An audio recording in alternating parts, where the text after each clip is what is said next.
Merci Seigneur parce que tu entends lorsque ton peuple crie à toi. Merci Seigneur parce que tu agis lorsque ton peuple crie à toi. Merci Seigneur parce que tu soutiens, fortifies, diriges, guéris.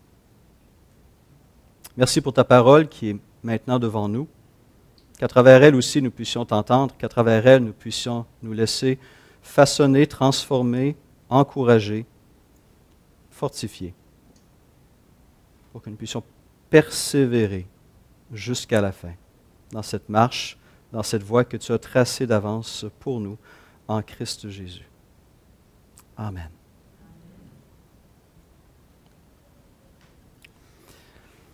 Selon Porte Ouverte, le chiffre est de 200 millions.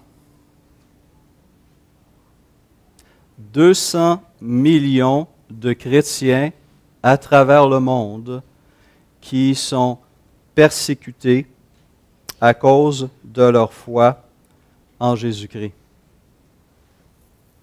Mon épouse et moi prions tous les jours pour l'Église de l'ombre, pour l'Église persécutée. Nous recevons ces requêtes de Porte Ouverte et elles sont une priorité pour nous. Et à travers ces prières, nous entendons des témoignages qui nous font frissonner, des témoignages qui nous attristent profondément, des témoignages aussi qui nous font rager.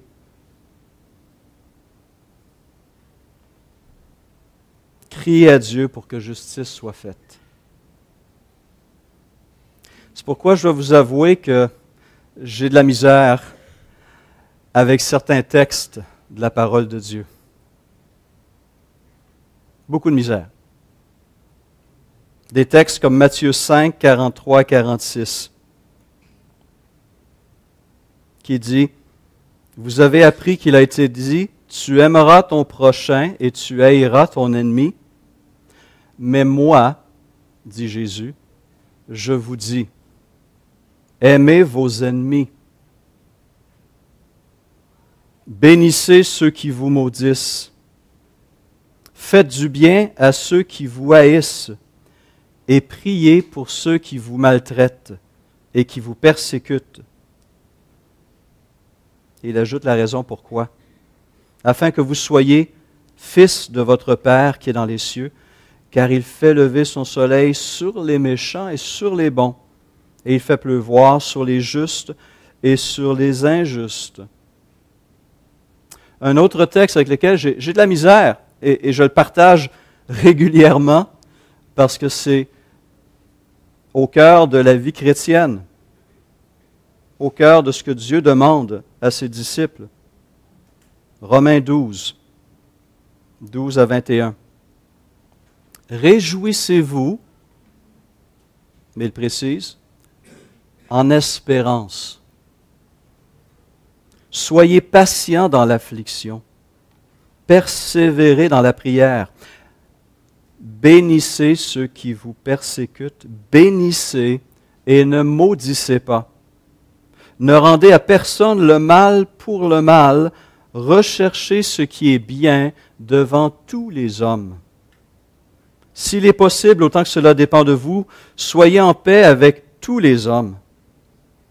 Ne vous vengez point vous-même, bien-aimés, mais laissez agir la colère, car il est écrit « À moi la vengeance, à moi la rétribution, dit le Seigneur. » Si ton ennemi a faim, donne-lui à manger.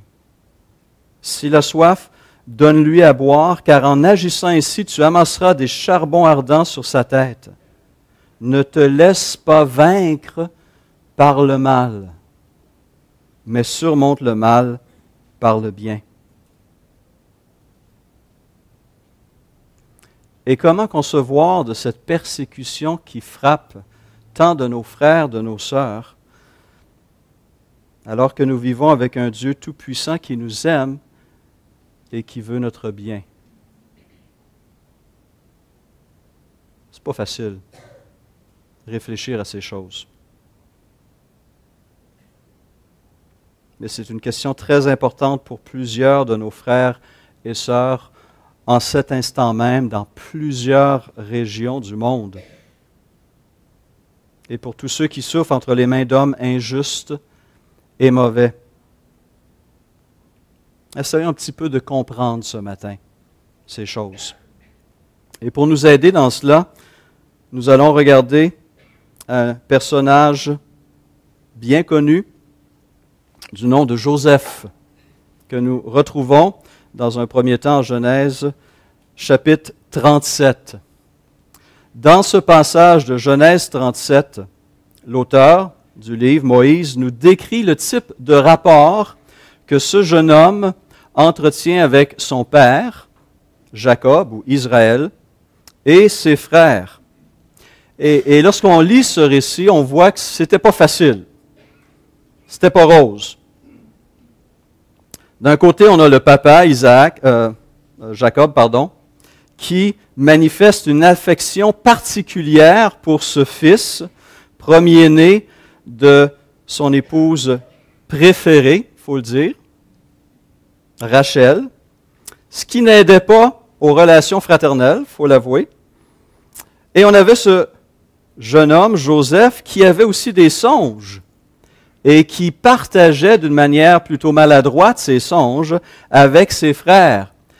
Et dans ses songes, ses frères, son père, sa famille se prosternaient devant lui rendaient honneur. Ça n'aidait pas les relations familiales.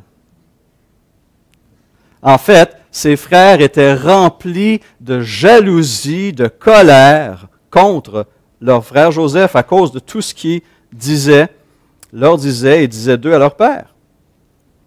Alors, à un moment donné, alors qu'ils étaient loin du foyer paternel pour prendre soin des troupeaux, ils voient leur jeune frère Joseph, 17 ans, qui arrive pour avoir de leurs nouvelles à la demande de son père. Ils décident de tuer leur frère. Leur haine les a tellement grugés de l'intérieur que tous, sauf un, tous se mettent d'accord pour se débarrasser de ce frère qui les dérange, qui les irrite profondément. Heureusement, ils changent d'idée à la dernière minute et décident un moindre mal, mais un mal très grand. Ils décident de vendre leur frère à une caravane de commerçants madianites qui passent par là en route vers l'Égypte. Ils trahissent leur frère, le vendent comme esclave, et c'en est fini de ce faiseur de songes. Terminé, on a la paix, enfin. Et pour camoufler le tout, ils prennent ce vêtement que Joseph portait, qu'il avait reçu de son père, qui témoignait de l'amour de son père, il le trempe dans le sang d'un animal, il l'envoie au père en faisant croire au père que son fils a été attaqué par une bête sauvage et qu'il est mort. Période de deuil, puis la vie reprend son cours. L'histoire est close, le petit privilégié n'est plus là. Mais voilà que le récit se poursuit et on arrive au chapitre 39 qui nous révèle que, bien, contrairement à ce que pensaient ses frères, Dieu n'avait pas fini avec Joseph.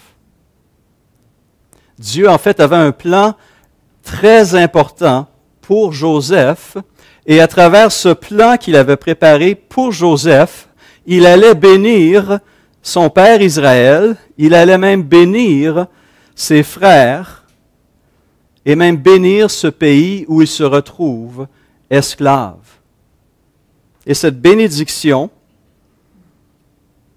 va se manifester plus de 20 ans plus tard. Imaginez. Plus de 20 ans plus tard.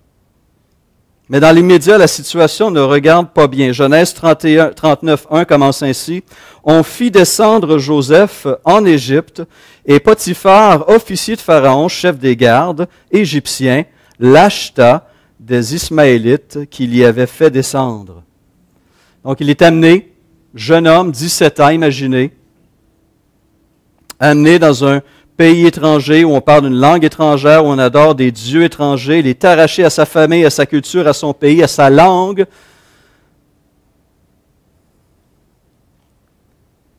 Et au cœur de cette situation, Moïse écrit ceci, verset 2, « L'Éternel fut avec Joseph. » L'Éternel fut avec Joseph. Pour nous, il me semble que ça ne marche pas.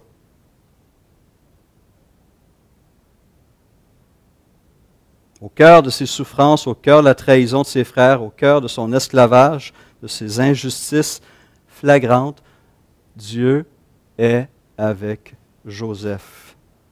Mais les souffrances ne lui sont pas épargnées. Comment cette présence de Dieu s'est-elle manifestée? Bien, la suite du passage nous l'indique. Genèse 39, 2. L'Éternel fut avec lui et la prospérité l'accompagna. Il habitait dans la maison de son maître, l'Égyptien. Son maître vit que l'Éternel était avec lui et que l'Éternel faisait prospérer entre ses mains tout ce qu'il entreprenait. Joseph trouva grâce aux yeux de son maître, qui l'employa à son service, l'établit sur sa maison et lui confia tout ce qu'il possédait. Dès que Potiphar l'eut établi sur sa maison et sur tout ce qu'il possédait, l'Éternel bénit qui, quoi? La maison de l'Égyptien à cause de Joseph, et la bénédiction de l'Éternel fut sur tout ce qui lui appartenait, soit à la maison, soit au champ. Il abandonna aux mains de Joseph tout ce qui lui appartenait, et il n'avait avec lui d'autre soin que celui de prendre sa nourriture. Tout le reste, Potiphar avait la paix, et il était béni en plus. Grâce à la présence, grâce au travail de Joseph pour lui. Alors, il est évident que Joseph a travaillé fort pour ce maître qu'il ne voulait pas, il n'avait pas le choix. Il a béni la maison d'un païen, d'un idolâtre, à travers son service fidèle. Il ne se l'est pas laissé aller au découragement, il ne s'est pas apitoyé sur son sort. Il a peut-être eu des moments tout à fait justifiés, mais il s'est mis au service et s'est soumis à ses circonstances et a cherché à bénir et son maître et sa maison. Je vois dans la vie de ce jeune homme une illustration d'un enseignement que l'apôtre Pierre va donner plusieurs siècles plus tard. Il invite en 1 Pierre 2, verset 13 et suivant, à accomplir la volonté de Dieu en pratiquant le bien autour de nous. Parce qu'il dit ceci, que c'est la volonté de Dieu qu'en pratiquant le bien, vous réduisiez au silence les hommes ignorants et insensés, étant libres sans faire de la liberté un voile qui couvre la méchanceté, mais agissant comme des serviteurs de Dieu. Avant de se voir comme serviteurs ou comme employés d'un homme ou d'une femme, nous sommes tous d'abord et avant tout des serviteurs de Dieu. Pierre va plus loin encore, au verset 18 d'un Pierre 2. Il dit, « Serviteurs, soyez soumis en toute crainte à vos maîtres, non seulement à ceux qui sont bons et doux, mais aussi à ceux qui sont d'un caractère difficile. Car, écrit-il, une autre parole difficile, car c'est une grâce de supporter des afflictions par motif de conscience envers Dieu quand on souffre injustement. En effet, quelle gloire y a-t-il à supporter des mauvais traitements pour avoir commis des fautes? Mais si vous supportez la souffrance lorsque vous faites ce qui est bien, c'est une grâce devant Dieu. Et Pierre va encore plus loin. Et c'est à cela que vous avez été appelés, parce que Christ aussi a souffert pour vous, vous laissant un exemple afin que vous suiviez ses traces. Lui qui n'a point commis de péché, dans la bouche duquel il ne s'est point trouvé de fraude, lui qui, injurié, ne rendait point d'injure, maltraité, ne faisait point de menace, mais s'en remettait à celui qui juge justement. Lui qui a porté lui-même nos péchés en son corps sur le bois, afin que, morts au péché, nous vivions pour la justice. Lui, par les meurtrissures duquel vous avez été guéris. Mais voilà, les choses n'en sont pas restées là. Après tous ces bons et loyaux services qui ont permis à la maison de Potiphar de prospérer en tout point de vue, il est faussement accusé par la femme de son maître d'avoir tenté de la violer. Et la situation se dégrade à nouveau. Verset 17, elle porte ce faux témoignage contre Joseph à son mari. Alors elle lui parla ainsi, « L'esclave hébreu que tu nous as amené est venu vers moi pour se jouer de moi. Et comme j'ai élevé la voix et que j'ai crié, il a laissé son vêtement à côté de moi et s'est enfui dehors. » Après avoir entendu les paroles de sa femme qui lui disait, « Voilà ce que m'a fait ton esclave. » Le maître de Joseph fut enflammé de colère. Il prit Joseph et le mit dans la prison, dans le lieu où les prisonniers du roi étaient enfermés, et il fut là en prison. On l'oublie. Fini avec Joseph.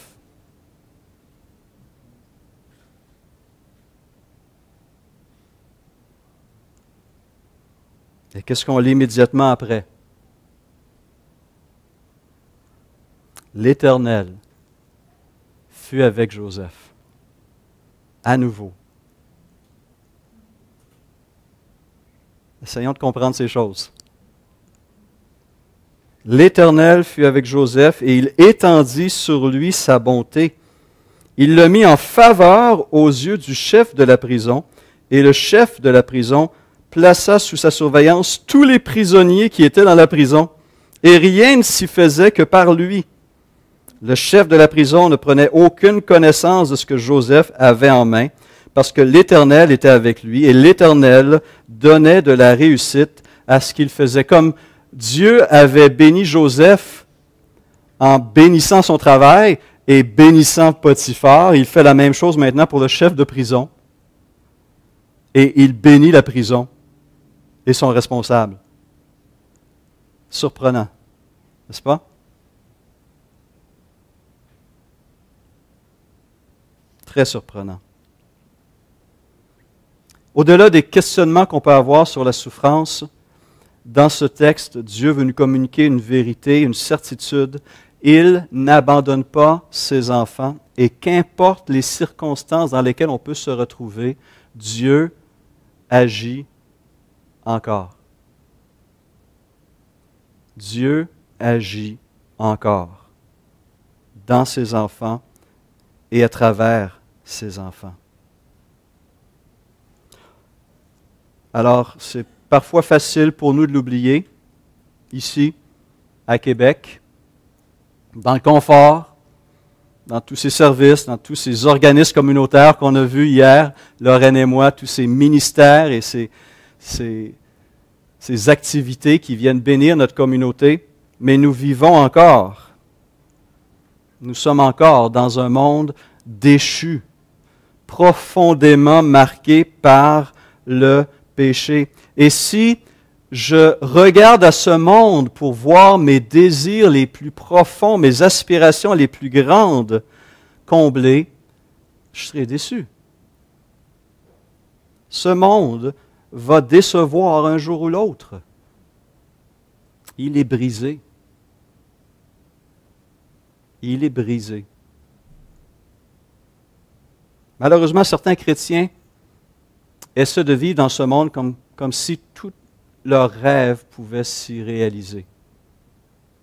Et ils oublient cette parole de l'apôtre Paul en 1 Corinthiens 15, 19. « Si c'est dans cette vie seulement que nous espérons à Christ, nous sommes les plus malheureux de tous les hommes. Si tous nos espoirs, nos aspirations ne sont que pour ici et maintenant, mes amis, qu'on va être déçus. » C'est pourquoi il écrira, et c'est une des paroles que je savoure régulièrement, Colossiens 3, 1. « Si donc vous êtes ressuscités avec Christ, cherchez les choses d'en haut, où Christ est assis à la droite de Dieu. Attachez-vous, mettez votre ceinture, puis lâchez pas. Attachez-vous aux choses d'en haut et non à celles qui sont sur la terre, car vous êtes morts, et votre vie est cachée. Elle est cachée présentement avec Christ en Dieu. Mais c'est seulement quand Christ, votre vie, paraîtra, alors vous paraîtrez aussi avec lui. Dans quoi? Dans la gloire. Dans la gloire.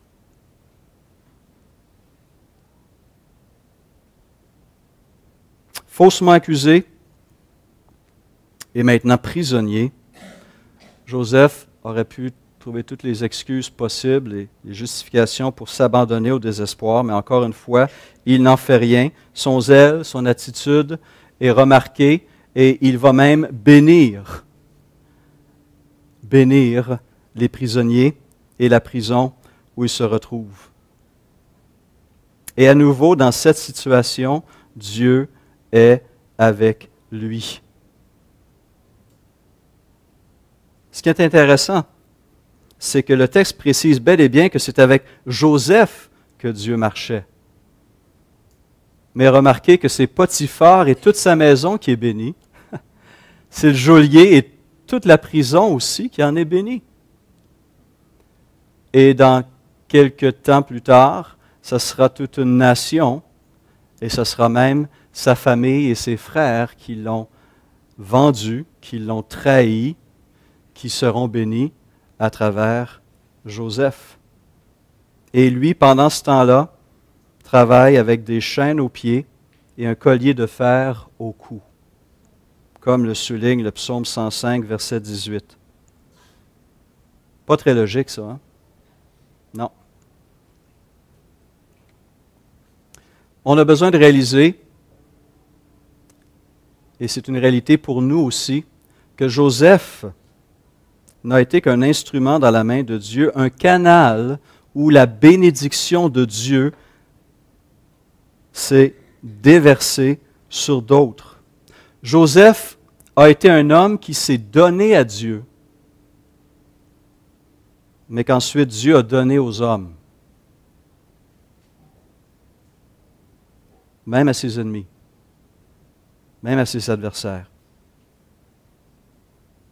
Joseph a été un homme qui s'est donné à Dieu et que Dieu a donné aux hommes. Il était conscient que sa vie, ses circonstances n'étaient pas juste pour lui. Tout ce qui se passait n'était pas seulement en rapport avec lui-même, mais avait un impact sur plusieurs autres personnes. Sa vie était un don qui allait bénir au-delà de toute attente sa propre famille qui s'était tournée contre lui, cette nation étrangère, idolâtre, peu juste. Et s'il y a une constante dans la vie de Joseph, c'est bien celle-ci. Il souffre, il subit, il travaille pour que d'autres puissent bénéficier des bienfaits de Dieu. Spécial. Alors cette situation de Joseph nous fait naturellement penser à nos frères et à nos sœurs persécutés. Comme on a entendu ces témoignages, ces hommes, ces femmes enrichissent leur entourage en apportant de l'espérance par leur prière, en apportant de la paix dans leur prédication, en apportant de l'amour par leur comportement et en apportant un exemple de justice à travers leurs actes. Et comme Joseph, ces hommes ont donné leur vie à Dieu, et Dieu a pris ce cadeau et il a offert aux hommes pour les bénir. Ceci parce que même de tels gens, des persécuteurs, des frères traîtres, même de tels gens peuvent être aimés de Dieu et transformés par son esprit. Comme un persécuteur meurtrier, comme Saul de Tarse, qui avait le sang de martyrs chrétiens sur les mains, Dieu s'est servi de ce meurtrier fanatique pour apporter l'Évangile à travers l'Empire romain, fonder des communautés et nous donner la moitié du Nouveau Testament.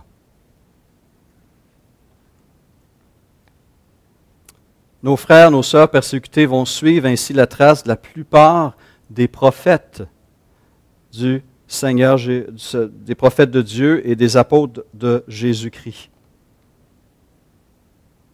Ils vont suivre l'exemple de ces réfugiés israélites qui ont été déportés de force à Babylone, capitale de la nation ennemie, et à qui Dieu leur dit de rechercher le bien de la ville où je vous ai mené en captivité et de prier l'Éternel en sa faveur, parce que votre bonheur dépend du sien.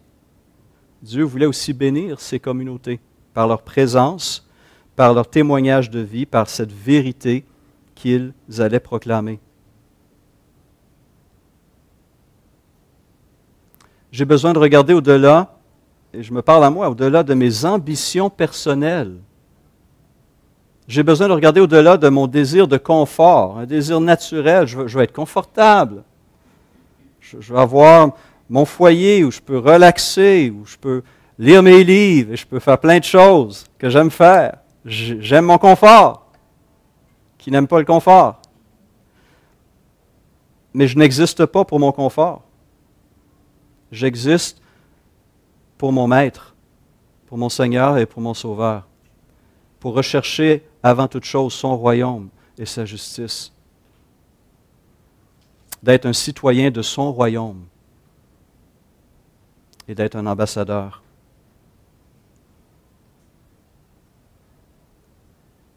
Et ainsi, j'imite mon propre Seigneur et Sauveur, Jésus-Christ. Parce que c'est ce que Jésus lui-même a fait pour nous. On sait très bien que Joseph est un de ces types bien connus de Jésus-Christ. Joseph, aimé de son père, haï par ses frères, vendu à des païens et traité comme serviteur. Et malgré le fait qu'il était innocent, il a été faussement accusé et condamné. Mais Dieu était avec lui. Et Dieu s'est servi de lui pour bénir et Israël, son père, et sa famille, et des nations entières. Et on voit à travers ce Joseph une image, encore une fois, comme il y en a tant dans l'Ancien Testament, comme vous l'avez vu la semaine dernière, une image de Christ, qui lui aussi a été profondément aimé par son Père, que lui aussi a été trahi par ses frères, faussement accusé, mis à mort. Lui qui s'était fait serviteur de tous alors qu'il était Seigneur de tous, pour bénir aussi Israël et les nations. Et les paroles de Joseph à ses frères à la fin, après le décès de leur père Israël, ce sont des paroles que Christ aurait pu mentionner à l'humanité repentante. Vous aviez médité de me faire du mal. Dieu l'a changé en bien pour sauver la vie à un peuple nombreux. Paul le dira ainsi concernant notre Seigneur. Dieu prouve son amour envers nous en ce que lorsque nous étions encore des pécheurs, encore rebelles, endurcis, aveugles, corrompus, Christ est mort pour nous. À plus forte raison donc, maintenant que nous sommes justifiés par son sang, serons-nous sauvés par lui de la colère. Car si, lorsque nous étions quoi? Amis? Non. Lorsque nous étions ennemis, Nous avons été réconciliés avec Dieu par la mort de son Fils. À plus forte raison, étant réconciliés, serons-nous sauvés par sa vie. Pierre écrira, 1 Pierre 3,18, « Christ aussi a souffert une fois pour les péchés, lui juste pour des injustes, afin de nous amener à Dieu. » Les bénéficiaires des bénédictions de Dieu sont des personnes qui ne méritent ni sa grâce, ni son aide, comme nous, pas seulement nos ennemis. L'exemple de Joseph, l'exemple de ses serviteurs, de ses servantes de Jésus-Christ, l'exemple même de Christ, nous montre qu'on ne peut ressembler à Christ davantage que lorsqu'on aime nos ennemis. C'est là qu'on ressemble le plus à Jésus-Christ.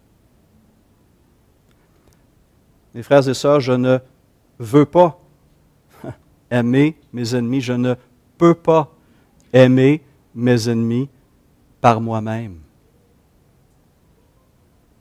J'ai profondément besoin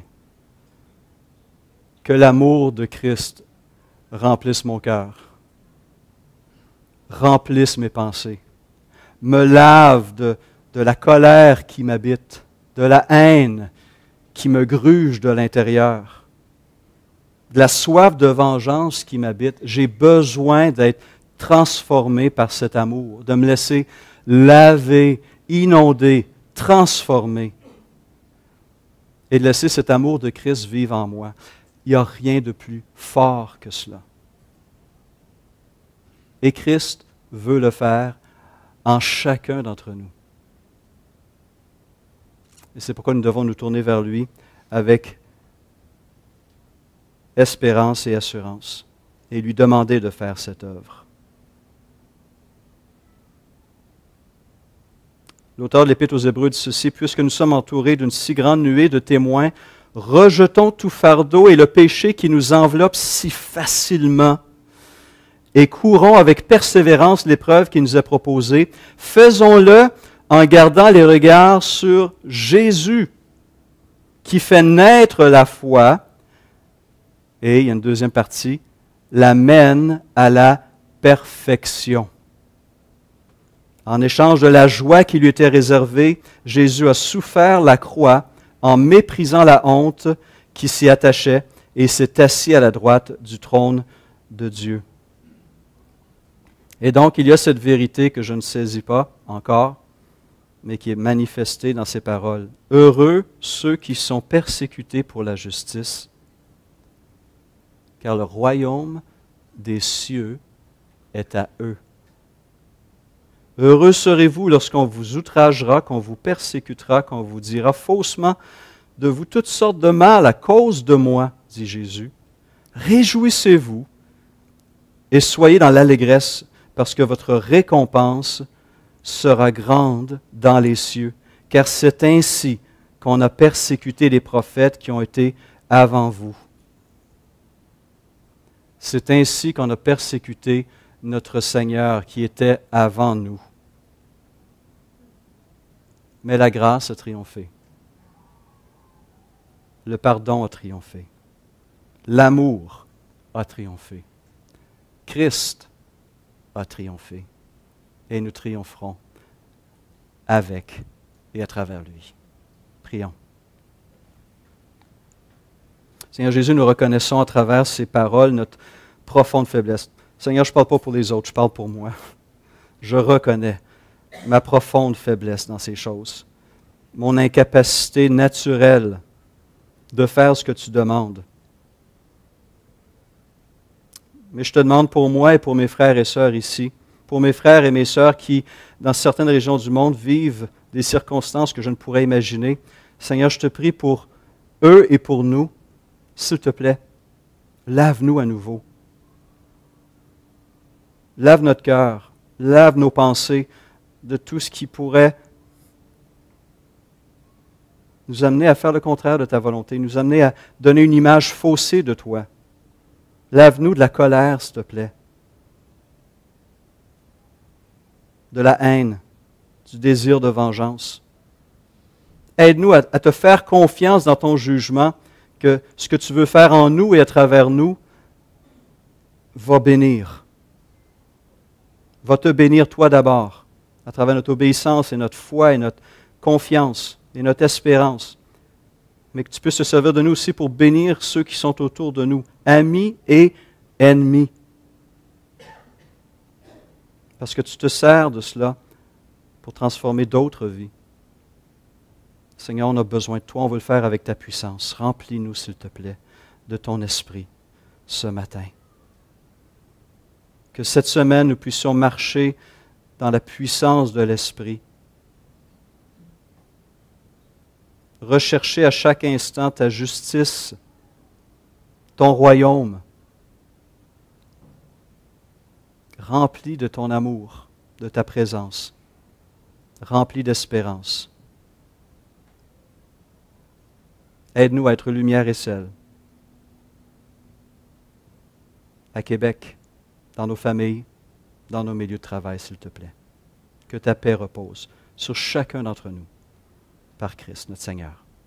Amen.